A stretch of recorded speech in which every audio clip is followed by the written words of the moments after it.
عوام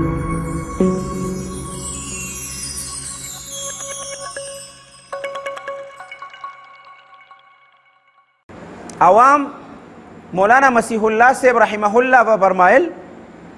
کہ میں سونار تھا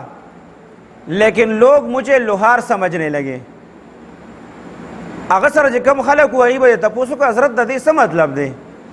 چې ته ووایې چې زه زرګر وم خو دا خلک چې دي ما نه لوهار جوړ کړی دی. هغه ورته وایي چې زه یو ورځ ناست وم په خپل ځای کې یو کس راغی ما ته وایي چې یاره مولي صاحب ماله یو تعویض راکړه.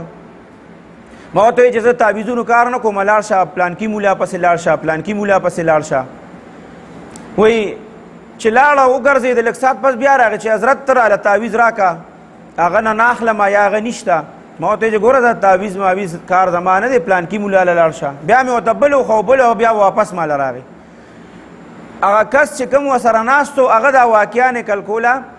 چې مولانا مسیح الله صاحب رحمه الله وفرمایل چې زمونږ د علماو کار چې کوم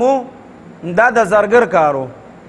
مونږ له پکار دی چې دا خلک راتلی چې مونږ ته مسایل وښایه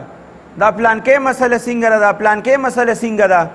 نو علما هغه خپل کار پرېښود نو خلک وله د څه دپاره راځي راشي وله چې استاد جي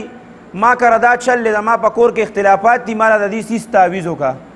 هغه وله د هغه سیس تعویض وکړي او بیا ورسره بعض علما او بعض عاملین چې کوم دي هغه خو حد وکړي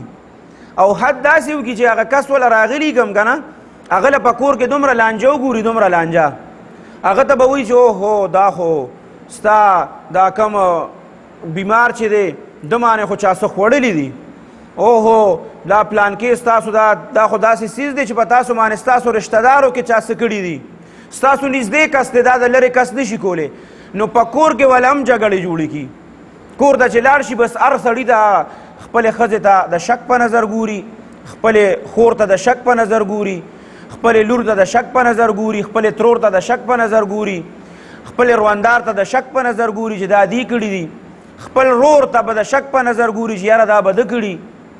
نو دا خپل په کور کې هغه چې دی نو دا نه په جګړو کې ورواچي چې هغوی په خپل کور کې په جګړو لګیا شي. نو د ملا کار څو مولانا مسیح الله صاحب رحمه الله به فرمایل چې مولیان چې دي دا زرګرانو او دی له خلک راځي د لوهارۍ دپاره او لا د دې دپاره به وله راشي چې یاره زما دا کار چې کوم دی زما کار هم نه چلیږي ما له د کار دپاره هم څه راکړه زما دا کار چې کوم دی په ټپو ولاړ دی هغه هم نه چلیږي بیا د کاروبار دپاره به موله دې څه ورکړي. نو د کاروبار دپاره چې ستا دا کار په ټپو ولاړ دی نو تا ځان ته سوچ کړی دی چې په ما کې څه کمی دی ځان ته سوچ پکار چې په ما کې څه کمی دی زما په اعمالو کې څه کمی دی.